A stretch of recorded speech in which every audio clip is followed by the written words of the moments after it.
Muito obrigado, Senhor. Nós te louvamos. Que culto maravilhoso o Senhor tem nos preparado até aqui. Nós te louvamos por tua ação gloriosa, profunda, ao mesmo tempo misteriosa, porém real, em cada momento dessa programação. E agora, Senhor, que nós vamos abrir a tua palavra, nós suplicamos a tua graça, a ação do Espírito Santo, moldando a nossa mente, preparando o nosso coração, removendo todos os nossos impedimentos, de modo que nós nos entreguemos a Ti, Senhor, em adoração, com um coração pronto a ouvir aquilo que o Senhor deseja falar conosco. Me ajude também, Senhor, superando as minhas deficiências, me dando do Teu Espírito, me fazendo um autêntico porta-voz da Tua verdade. Pedimos tudo isso no nome de Jesus. Amém. 1 Tessalonicenses capítulo 5, vamos abrir a palavra do Senhor. Nós estamos há 32 semanas olhando essa epístola. E hoje nós vamos nos despedir dela, depois de um pouco mais de um ano, caminhando junto com ela nos nossos cultos dominicais, nos cultos noturnos. Nós vamos hoje olhar a saudação do apóstolo Paulo. Nós vamos do verso 25 até o verso 28, e nós vamos ver o que é que o Senhor tem a nos ensinar aqui, nessas frasezinhas de encerramento, mas tão importantes para a nossa vida. Então eu estou lendo 1 Tessalonicenses 5, verso 25, a Escritura diz: Irmãos, orai por nós, saudai todos os irmãos com ósculo santo, conjuro-vos pelo Senhor, que esta epístola seja lida a todos os irmãos. A graça de nosso Senhor Jesus Cristo seja convosco. Amém. Não sei se você tem essa impressão, mas o pregador expositivo, que é o pregador que prega textos por textos da Escritura, quando ele chega como textos como esse, ali segunda-feira, né, a hora que o pastor dá uma olhada, o que é que eu vou pregar domingo, aí ele olha e diz, ele lê um texto desse e diz: Senhor, o que é que vai sair daqui? O que é que nós podemos falar a respeito desse texto? Meus irmãos, nós temos aqui 4 versículos muito simples, mas eles não são simplórios. Muitas vezes na nossa leitura bíblica sequencial, passamos apressadamente por palavras de despedida como essa e acabamos perdendo percepções muito abençoadoras, instrutivas, confortadoras para a nossa alma. Então nós temos aqui 4 declarações, sendo 3 pedidos e uma palavra de bênção do apóstolo Paulo. Os temas abordados aqui por ele identificam qual deve ser a nossa prioridade como igreja. Na verdade, esses 4 elementos ajudam a formar a imagem de um rebanho saudável diante do Senhor. Então nós vamos olhar essas 4 declarações. Eu tentei resumi-las numa frasezinha simples para ajudar vocês a caminharem comigo no texto. Então nós temos aqui 3 exortações, na forma de pedido. A primeira delas está no verso 25. É bem simples. Orem pelos pastores. Versículo 25, nós lemos: Irmãos, orai por nós. Vejam que Paulo chama eles de irmãos. E é importante a gente fazer uma observação sobre esse vocábulo, porque tem muita gente que acha que nós utilizamos a palavra irmão para nos saudar, para nos referir um ao outro, como se fosse um mero evangeliquez. Né? Como é que você sabe que uma pessoa é evangélica? É porque ele chama de irmão. Irmão Paulo, irmão João, irmão Pedro. Mas na verdade, irmãos, por trás desse vocábulo está uma identificação que é usada em toda a Bíblia para falar daqueles que são os verdadeiros e autênticos filhos de Deus. Por isso nós usamos essa expressão. E quem são os verdadeiros e autênticos filhos de Deus? Muitos pensam que são todas as pessoas, mas isso não é bíblico. João capítulo 1, versículo 12 diz: Mas a todos quantos o receberam, deu-lhes o poder de serem feitos filhos de Deus, a saber, os que creem no seu nome. Então, quem são os autênticos filhos de Deus? São os que receberam Jesus. Em outras palavras, foram aqueles que creram nele. São aqueles que pela fé se agarraram ao sacrifício de Cristo como um pagamento pelos seus próprios pecados e hoje vivem como discípulos, como seguidores de Cristo. Então a palavra irmãos, ela não é só um vocabulário evangeliquez. Ela é um fator identificador. Essa palavra é utilizada pelos cristãos para apontar um vínculo forte, familiar, que é muito mais poderoso que os laços de sangue, que é a fé no nosso Senhor Jesus Cristo. Então, quando nós utilizamos esse vocábulo, nós estamos afirmando que há uma família que está espalhada por todo esse mundo, cujos laços são muito mais poderosos e profundos do que os laços de sangue, porque esses laços permanecerão por toda a eternidade e que essas conexões simplesmente superam todas as nossas individualidades. Para a gente hoje isso é uma coisa muito comum, mas no primeiro século era tremendamente chocante. Imagina você andando na Jerusalém do primeiro século, você sendo um judeu ortodoxo praticante, e de repente você encontra um irmão judeu seu, ortodoxo, do mesmo jeito que você o é, e ele vai e encontra no meio da praça um gentil que para todo judeu ortodoxo era considerado um ser desprezível, eles chamavam eles de cães, e de repente aqueles dois se abraçam, eles beijam o rosto um do outro, e eles se tratam com muita emoção, e eles se chamam de irmãos. Imagina como isso seria chocante. A única ilustração que eu tenho seria essa. Imagina você andando aqui na praça, você encontra o presidente Lula e o ex-presidente Jair Bolsonaro. Eles se aproximam, eles se abraçam, eles beijam o rosto um do outro, eles se tratam com profunda afetividade e ficam emocionados, um olhando nos olhos do outro. Se você visse uma cena dessa, o que você pensaria? Eu imaginei 4 hipóteses, talvez vocês pensem mais de 4. A primeira seria jogo de cena político. Um jogo de cena político digno de um Oscar, né? Aliás. A segunda opção seria um surto psicótico de ambos. Ambos foram tomados por uma loucura instantânea. E estão agora se abraçando quando na verdade se odeiam. A terceira, eu pensei nessa terceira para não deixar os nerds de fora. Eu acordei num universo paralelo. Fui transportado para um universo paralelo. Então, num outro universo, eles dois são amigos. E a quarta opção. Ambos creram no Senhor Jesus Cristo. Ambos se converteram a Jesus. Irmãos, o poder do Evangelho, ele pode fazer pessoas inimigas se tornarem amigas. E isso foi muito chocante para os cidadãos do primeiro século, quando viam judeus e gentios se tratando como irmãos. E essa palavra, ela foi eternizada no Novo Testamento para falar justamente dessa conexão que nós temos, que ultrapassa todas as nossas individualidades e mostra que existe um laço que supera as nossas diferenças de nacionalidade, de cor, de gênero, de formação, e todos nós somos um em Cristo Jesus. Então Paulo chama os tessalonicenses de irmãos. E é na base desse fundamento de irmandade que ele faz o pedido que nós temos aqui. Ele diz: irmãos, orai por nós. Nós, aqui, refere-se a Paulo, Silas e Timóteo. Eu falei isso na primeira pregação, que Silas e Timóteo eles foram espécies de coautores dessa carta. Está lá no capítulo 1, versículo 1, você pode ler. Eles são mencionados pelo apóstolo Paulo como sendo participantes dessa carta também. Então, Paulo, irmãos, ele orava por esses irmãos. Capítulo 1, verso 2, ele diz: sempre damos graças a Deus por vós em nossas orações. Ele orava por esses irmãos. Em Atos capítulo 6, versículo 4, diz que a obrigação fundamental do ministro do Evangelho é a oração e a pregação da palavra.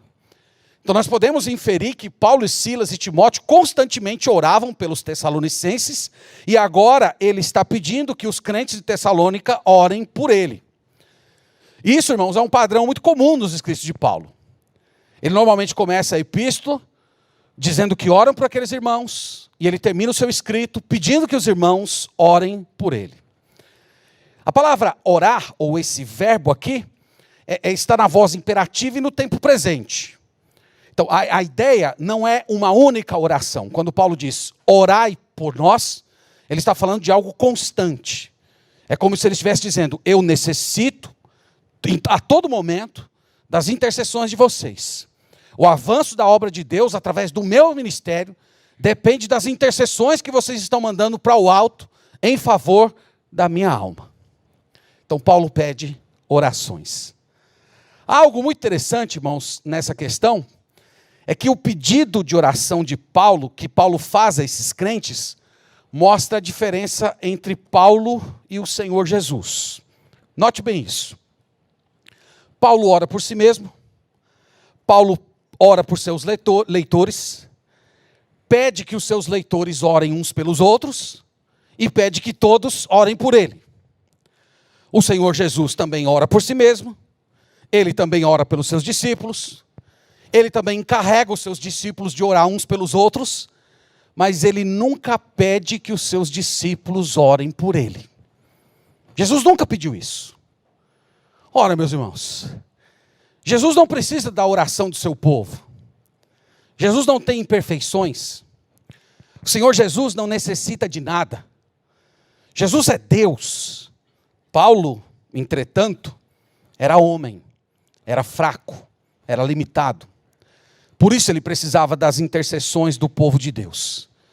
E se Paulo, irmãos, que foi esse gigante na fé, necessitava das orações do povo de Deus para continuar servindo a Deus de forma saudável, quanto mais os pastores de hoje. Muito mais do que o apóstolo Paulo, nós somos carentes das orações dos irmãos. Deixe-me reforçar esse ponto, apenas lendo com vocês Romanos 15, versículo 30. Olha comigo essa passagem, por favor. Deixa aí 1 Tessalonicenses marcado. Nós vamos voltar ainda. Mas Romanos capítulo 15, versículo 30. Veja que Paulo faz um pedido semelhante aos crentes da igreja de Roma. Ele diz assim, Romanos 15, 30. Rogo-vos, pois, irmãos, por nosso Senhor Jesus Cristo, e também pelo amor do Espírito, que luteis juntamente comigo nas orações a Deus, a meu favor. Veja que ele retrata a oração de uma forma diferente. Ele chama os irmãos de Roma a lutar junto com ele em oração. Ele se refere à oração como se fosse uma batalha. A expressão lutar juntos é de onde vem na língua portuguesa a palavra agonia. É como se ele estivesse dizendo, eu estou chamando vocês a agonizarem comigo em oração. Eu quero que vocês travem comigo uma batalha de intercessão. Isso é muito interessante, meus irmãos. A oração é uma batalha.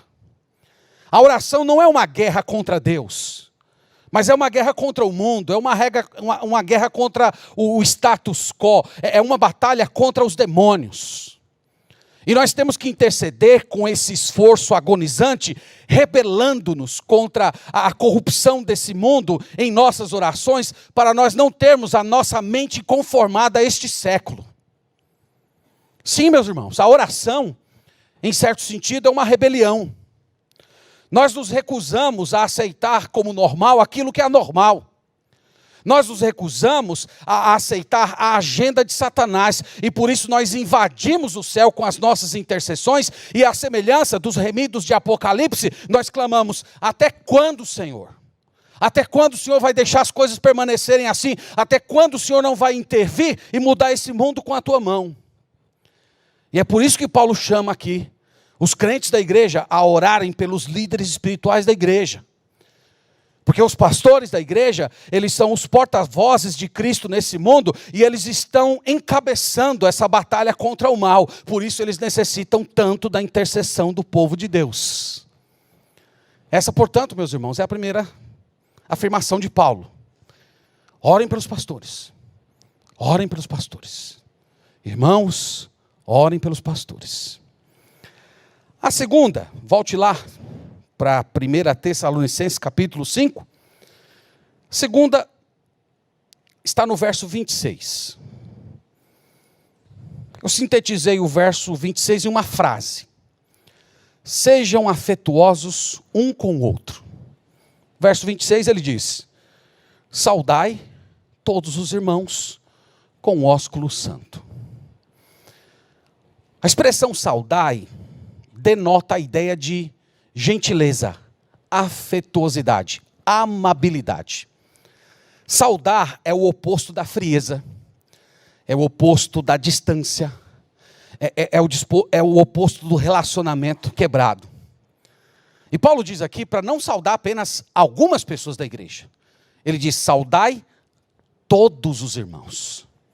Então ele está falando que deve existir dentro da igreja um ambiente de afetividade entre todos os crentes. Inclui os seus amigos, inclui os crentes fracos, inclui os crentes complicados, inclui os crentes que estão dando trabalho. Você acha que em Tessalônica tinha crente que não dava trabalho? Veja aí o versículo 14 comigo, capítulo 5, versículo 14, ele diz assim, ó: exortamo-vos também, irmãos, que admoesteis os insubmissos, consoleis os desanimados, ampareis os fracos, e sejam longânimos para com todos. Então, tinha gente complicada na igreja de Tessalônica. Tinha um pessoal insubmisso, tinha um pessoal que não se curvava à liderança estabelecida por Deus na igreja. E Paulo termina a carta dizendo: saudai a todos. Então nós temos que ter essa amabilidade com todos os irmãos. E no caso aqui, diz o apóstolo Paulo, que o modo de expressar essa afetividade pelos seus irmãos é por meio do ósculo santo. Ósculo santo significa beijo santo, beijo sagrado. Era uma prática muito comum na igreja primitiva, é mencionado em 1 Coríntios 16, 2 Coríntios 13, 1 Pedro 5,14. Esse beijo santo, meus irmãos, não era um elemento de culto, mas era algo da cultura do primeiro século. Então esse beijo santo, ele não ocorria apenas no ambiente da igreja, mas nas praças, nas ruas, onde você encontrasse um irmão em Cristo, você saudava aquela pessoa dando um beijo no rosto. E ele chama aqui de ósculo santo para dizer que esse beijo no rosto era fruto de um amor verdadeiro, de um amor puro, de uma conexão de fé. A partir do século II, o ósculo santo entrou para a liturgia da igreja. Ele passou a fazer parte da liturgia do culto ordinário, era chamado de o beijo da paz, e posteriormente, ali por volta do século XIII, mais ou menos, ele foi retirado da liturgia por razões que eu tenho certeza que todos vocês sabem. Os abusos que começaram a ser praticados, alguns homens que estavam se interessando demais por beijar especialmente as irmãs da igreja. Então isso foi retirado do elemento de culto, mas até hoje continua sendo uma prática comum no Oriente. E por não ser um elemento de culto, mas ser algo típico da cultura antiga, nós não adotamos aqui na nossa igreja. Estou vendo alguns de vocês assim dizendo: ainda bem. Ufa. Mas irmãos, conquanto não adotemos a prática do ósculo santo, como no primeiro século, o princípio da afetividade permanece. Ele é perene. Ele está presente aqui no versículo. Então o que Paulo está dizendo aqui é que o nosso amor por Cristo e o nosso amor pelos irmãos precisa ser demonstrado de uma forma visível, de uma forma concreta.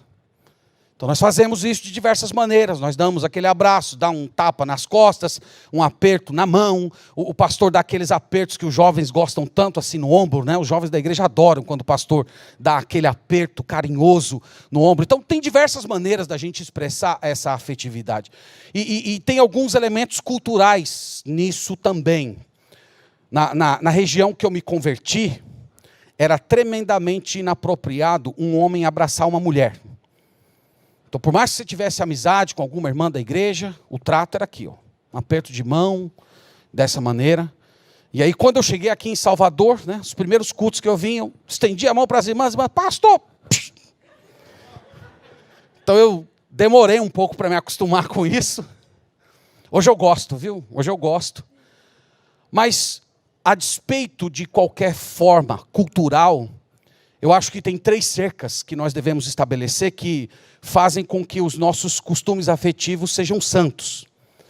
A primeira cerca é a da pureza interior. Por isso Paulo chama de ósculo santo. A segunda é o escrúpulo da pessoa. Tem pessoas, por exemplo, que não gostam de abraço. Eu tenho um amigo pastor, que quando eu quero pirraçar ele, eu dou um abraço nele. Aí ele faz assim. Aí eu continuo segurando. Vai ficando agoniado. Então, há os escrúpulos das pessoas e há também a questão do testemunho público.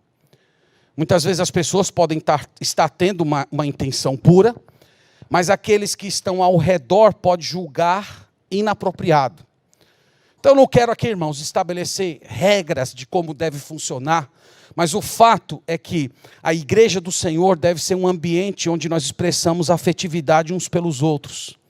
O amor do Senhor Jesus Cristo, por meio de gestos carinhosos concretos, é inclusive uma das formas da gente quebrar barreiras que muitas vezes se erguem entre as pessoas e testemunhar que Cristo está de fato entre nós. Por isso Paulo diz: sejam afetuosos de modo santo uns com os outros. Essa é a segunda exortação na forma de pedido dele. A terceira está no verso 27. Eu chamei de acolham a palavra. Leia comigo. Conjuro-vos pelo Senhor que esta epístola seja lida a todos os irmãos. Acolham a palavra de Deus. Meus irmãos, no primeiro século, o material escrito era muito caro e muito raro. E a maioria dos nossos irmãos não era alfabetizada. Um dos poucos modos dos crentes da igreja primitiva terem contato com o texto bíblico e aprenderem as informações da Escritura era se reunindo na igreja para ouvir atentamente a leitura pública das Escrituras. Por isso o apóstolo diz essas palavras. Ele diz: essas palavras devem ser lidas para toda a igreja. Os irmãos sabem que durante a Idade Média desenvolveu-se um certo modo de ser que acabou dando origem e organizando a Igreja Católica, que somente os sacerdotes tinham o dever de ler a Bíblia e interpretar a Bíblia e entregar para o povo. E só durante a Reforma, no século XVI, que finalmente as Escrituras voltam para as mãos do crente comum. E esse movimento do século XVI, chamado Reforma, lutou tanto para ter a Bíblia traduzida na língua do povo, por causa de passagens como essa. A Escritura não é para apenas um grupo seleto. A Escritura não é para estar apenas na mão do sacerdote. Todo crente deve ter contato com a palavra. As Sagradas Escrituras precisam ser lidas para a igreja toda. Então, irmãos, a palavra de Deus ela é inspirada pelo Espírito Santo e ela é a resposta para todas as nossas questões, para todos os nossos problemas. É ela que alimenta o nosso coração e revitaliza a nossa alma. E esse assunto é tão sério para o apóstolo Paulo que ele introduz esse versículo com uma expressão de juramento. Ele diz: conjuro-vos pelo Senhor que essa epístola seja lida perante toda a igreja. O que ele está dizendo aqui? Ele está se dirigindo à liderança daquela igreja e dizendo assim: eu lhes coloco diante de um juramento solene, tomando Jesus Cristo como testemunha de que vocês não ficarão com esse escrito apenas para vocês, mas vocês providenciarão para que toda a igreja do Senhor ouça esta palavra. É como se ele estivesse dizendo: essa é uma exigência do Senhor, essa é uma exigência de Cristo, essa é uma exigência, a palavra pertence a Ele. Quando nós chegamos no final do Novo Testamento, no livro de Apocalipse, tem um refrão que reforça essa ideia aqui: ouça o que o Espírito diz às igrejas. Como é que nós ouvimos o que o Espírito está dizendo às igrejas? Por meio daquilo que o Senhor quis que fosse registrado em sua palavra. Tem uma outra razão de Paulo ter dito essas palavras aqui. Alguns historiadores acreditam que esses crentes provavelmente ficariam ressentidos, talvez até um tanto decepcionados quando recebessem essa carta em mãos, porque eles queriam a presença imediata do apóstolo Paulo. Nós não queríamos uma carta, nós queríamos que o apóstolo estivesse aqui nos ensinando, instruindo a gente, nos discipulando, como aconteceu naquelas poucas semanas em que ele esteve. E nessa hora, irmãos, os líderes da igreja deveriam orientar a mente desses irmãos. Olha, esse texto que vocês receberam não é uma simples carta. Aqui vocês têm a palavra de Deus. Vocês precisam ouvir com atenção. Vocês precisam acolher, obedecer. O nosso amado Paulo um dia vai morrer, mas a palavra de Deus que o Senhor colocou nos seus lábios, essa vai permanecer para sempre. A intenção principal dessa carta era confortar os crentes. Eu já falei isso para vocês. Eles tinham dúvidas a respeito do arrebatamento, sobre o que ia acontecer com os mortos. Os crentes que estavam vivos e sofrendo perseguições, eles achavam que estavam padecendo essas coisas porque o dia do Senhor já havia chegado e eles não faziam parte do reino de Deus. Então, para o coração deles ser instruído, para o coração deles serem pacificados, era necessário ouvir e acolher a palavra de Deus. E foi por essa, irmãos, por essa razão, que Paulo colocou eles debaixo de um juramento tão sério. Vocês precisam garantir que o povo de Deus ouça a palavra dele. Todas aquelas pessoas que são chamadas para o ministério, elas são colocadas debaixo desse juramento. Esse é um juramento que é tomado, que Cristo é tomado como testemunha. Toda pessoa que se levanta diante do povo de Deus para abrir a palavra, ler e explicar a palavra para o povo de Deus, ele é colocado debaixo desse juramento. Todo pastor que quer seguir o que a Bíblia de fato ensina, ele está profundamente consciente desse juramento que ele foi imposto sobre ele. Ele não tem o direito de mudar a palavra, ele não tem o direito de colocar suas opiniões, ele não tem direito de fazer edições no texto sagrado. Ele foi colocado num juramento solene perante o Senhor, que ele vai fazer com que a Escritura seja lida para o povo do Senhor. Pela graça de Deus, hoje à noite, nós estamos literalmente cumprindo aqui o mandato do apóstolo Paulo. Demoramos um pouquinho, né? Na igreja de Tessalônica, num culto seria suficiente para ler a epístola toda. Aqui nós gastamos um pouco mais de um ano. Mas nós estamos cumprindo aqui esse juramento solene que o Senhor nos colocou. Então Paulo diz, garantam, pastores, garantam que essa epístola seja lida. Coloque o povo de Deus em contato com a Sagrada Escritura. Por último, irmãos, verso 28, nós temos uma bênção da parte do apóstolo Paulo, muito comum do término das suas cartas. Ele diz assim: a graça de nosso Senhor Jesus Cristo seja convosco. Muito bonita essa forma de terminar. Eu mencionei algum tempo atrás em uma escola dominical que a palavra graça, ela é tão impactante para a fé cristã que ela se tornou uma saudação tipicamente cristã. Se você vivesse no primeiro século, a saudação comum era salve, ou saúde. Essa era a saudação comum. Mas a palavra graça, ela se tornou tão importante, tão marcante, ela se tornou uma síntese tão apropriada da fé cristã, que ela se tornou um modo de identificar os cristãos. A graça, meus irmãos, é o coração da nossa teologia. A graça é aquela bondade salvadora de Deus para com pecadores indignos. Nós não merecemos nada, e o Senhor Jesus veio a esse mundo, fez tudo em nosso lugar, e gratuitamente ofereceu para a gente vida eterna, perdão de pecados, fez promessas gloriosas, continua nos mantendo nos seus caminhos, começou a boa obra e um dia há de completá-la. Tudo que Deus nos provê, irmãos, em matéria de passado, presente, futuro, tudo isso pode ser resumido nessa palavrinha: graça. Você está aqui pela graça de Deus, você respira pela graça de Deus, você tem lucidez pela graça de Deus, você tem trabalho por graça de Deus, tudo que você tem é graça de Deus. Você não merece nada do que você tem, você não merece a casa que você mora, você não merece o cônjuge que você tem, nem o cachorro que está te incomodando do vizinho, você não merece nada. A graça do Senhor, meus irmãos, é simplesmente essa providência gloriosa do Senhor. E tudo que nós falamos aqui essa noite são meios através dos quais nós experimentamos a graça do Senhor. A igreja do Senhor experimenta a graça quando ora pelos seus pastores. A igreja do Senhor experimenta a graça quando nós saudamos afetivamente os nossos irmãos. A igreja do Senhor experimenta a graça quando ela se senta atentamente para ouvir a leitura das Sagradas Escrituras. Tudo isso são manifestações da graça do Senhor e que abençoam tanto o nosso coração. Dito essas coisas, meus irmãos, eu tenho 2 ou 3 lições para falar para os irmãos, à guisa de conclusão aqui da nossa pregação.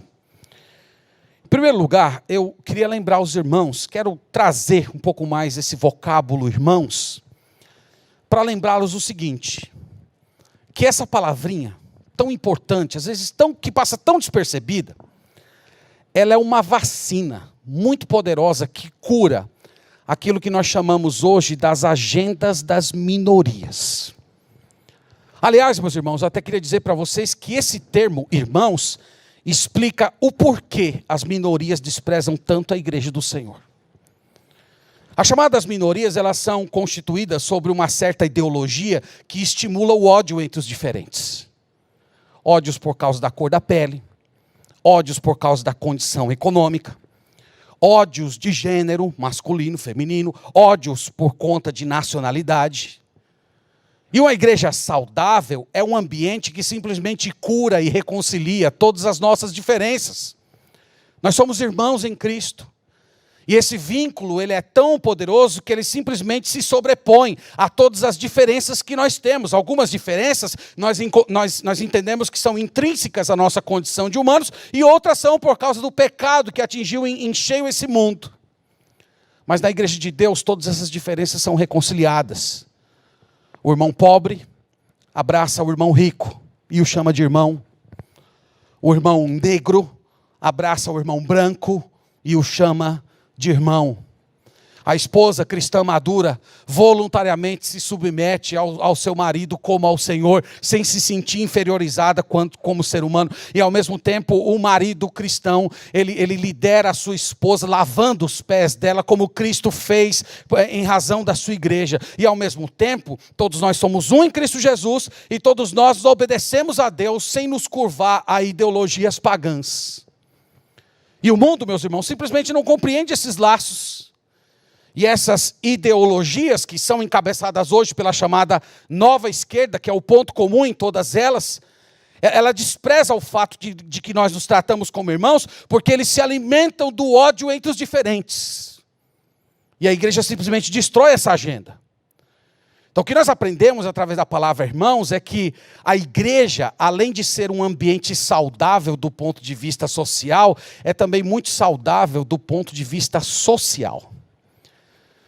A igreja saudável te abençoa na alma, mas te abençoa também como cidadão. E é por isso que as minorias querem o fim da igreja. É por isso que as minorias querem que a igreja ou fechem as suas portas ou se curvem, sejam cooptadas por elas. Portanto, meus irmãos, esse vocábulo irmãos, nós podemos dizer que é a cura do ódio, do ressentimento, da hostilidade que tem sido praticado por essa ideologia nefasta, que quer destruir todas as diferenças e transformar as pessoas em inimigas. Sabe como é que nós lutamos contra isso? Fortalecendo no nosso meio o significado desse vocábulo. Nós temos, irmãos, que, de fato, saber e sentir que nós somos irmãos. Essa é a maneira silenciosa de nos contrapor a essas ideologias mundanas. Essa é uma maneira silenciosa da gente testemunhar para esse mundo sem referência que o evangelho do Senhor Jesus transforma inimigos em amigos, que ele supera as nossas diferenças e que no meio do povo de Deus não há minorias, mas todos são um em Cristo Jesus. Esse é o nosso ponto. E o vocábulo, irmãos, é uma resposta muito eloquente, muito poderosa a todo esse movimento de fracionamento que tem destruído a nossa sociedade. Segunda lição. Saúdem todos os seus irmãos. Sejam afetivos uns com os outros. Procure saudar todas as pessoas. Às vezes nós nos limitamos a saudar as pessoas mais próximas, a saudar aquelas pessoas que nós nos identificamos mais. Às vezes na igreja tem um ou outro, irmão, irmã, pessoa mais esquisita. Nós não queremos saudar o irmão esquisito. Tem algumas pessoas, né, que são um pouco mais estranhas na igreja. Nós temos que saudar, irmãos, todas as pessoas. Nós temos que saudar o irmão que é meio estranho. Nós temos que saudar o irmão que está dando trabalho na igreja. Nós temos que saudar a pessoa que nos magoou. Nós temos que sair do nosso ambiente de conforto emocional, daquele círculo mais íntimo, e interagir com todas as pessoas da comunidade da fé. Então, jovens, saúdem os idosos, falem com os casais, com as crianças, com os adolescentes. É muito bonito, irmãos, essa diversidade do corpo de Cristo convivendo na unidade do Espírito no vínculo da paz. E a igreja é um dos poucos ambientes que restam nesse mundo que ainda nós podemos experimentar essa unidade entre os diferentes. É muito triste quando nós nos isolamos. É muito danoso quando nós não interagimos com as pessoas. Às vezes chegam pessoas na igreja para visitar, para cultuar conosco. Essas pessoas não são cumprimentadas por ninguém. Como é triste isso, irmãos. Não deveria ser assim no nosso meio. Você, crente, que é mais tímido, comece a orar por essa questão também. Você pode começar a dobrar os seus joelhos no chão e dizer: Senhor, me ajuda a superar esse traço da minha personalidade. Eu quero obedecer a Tua palavra. E vai ali fazendo pequenos movimentos de interação, contando com a ajuda de Deus. E você vai ver que o Senhor vai te abençoar. E logo, logo você vai estar abraçando todo mundo, superando todas essas deficiências. E como será belo, irmãos, quando Deus abençoar a nossa igreja com esse tipo de unidade. Essa conexão, essa afetividade que expressamos uns pelos outros. Nós precisamos nos saudar. O povo de Deus é um povo que se cumprimenta, é um povo que interage, é um povo que tem afetividade. O povo de Deus é diferente do povo do mundo. O povo do mundo busca aproximação apenas em torno daquelas pessoas que fazem parte do seu circuito de interesses. O povo de Deus não é assim. Nós saudamos a todos. Lembre-se disso.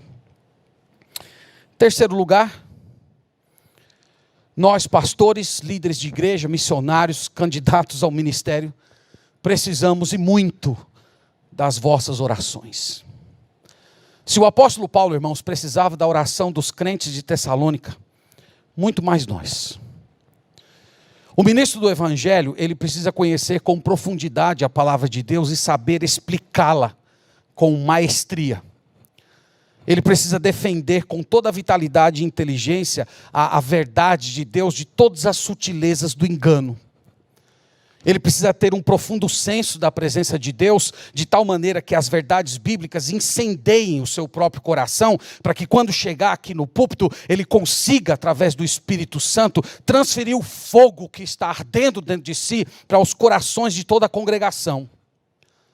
O ministro de Deus não pode desanimar com as dificuldades, ele não pode enfraquecer com a opressão do inimigo, e muito menos se cansar da obra de Deus. Diante, meus irmãos, de tão grande tarefa, como é que um ministro pode se locomover na igreja de Deus, se ele não for fortalecido com a oração da igreja do Senhor Jesus Cristo? Então, se vocês querem pregações ricas, poderosas, transformadoras, se vocês anseiam por uma visitação poderosa de Deus entre nós, produzindo quebrantamento, maturidade espiritual, conversão, amor por Deus, vida de obediência, vocês precisam cercar os ministros dessa igreja com as vossas orações. Orem pelos pastores. Orem por saúde física, emocional, espiritual.